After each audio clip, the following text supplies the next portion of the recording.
Joellen Litz, and what's your name? Marie Brewer. Anne Marie, I understand you got an award from the Women's Hall of Fame today. Congratulations. Thank you. And what is that in? For serving the military. Tell me about that. My husband has served the military almost 20 years. So through his service, I have become friends with a lot of people, and through lessons learned in our experiences, it's very important that they have the support that they need, especially during times of deployment and war. So I have just pretty much dedicated my extra time, and my employer's been very nice about letting me take work time as well, and do a lot of activities and things to support military and their families. Can you give an example? Many things. I do a lot with the Lebanon PA. I do a lot with deployed families, helping to support their spouses and the children, planning events, just being that phone call that they might need to make at 11 o'clock at night because they're having a bad day. Having been through 2 deployments myself, my husband suffering injury in combat, it's very important to have that support system in place. Thank you for that service. You're welcome. Tell me about your family. You mentioned your husband. Yes, I come from a family of the military. My dad was in the Navy. My husband, like I said, is Army National Guard. He is full-time Army National Guard. Will be retiring this year, 2014, thankfully. But he's full-time at Fort Indiantown Gap. He is a Black Hawk, was a Black Hawk crew chief. Now he's a technician. Due to his injuries, he's no longer allowed to fly.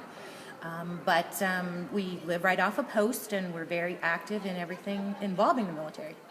Thank you for that as well. We really admire our military around here. And tell me, what makes you tick? I think my family in general.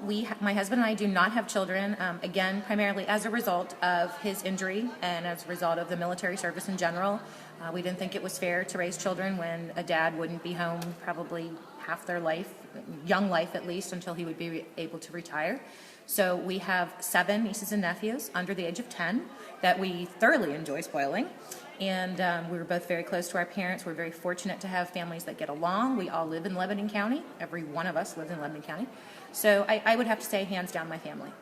All right. And tell me about any words of wisdom you might have for the next generation. Oh my, that's a lot. I would have to say for the next generation, I think tolerance might be a word that comes to mind, and also just more generosity, thinking about what other people have gone through instead of the entitlement that a lot of people feel today.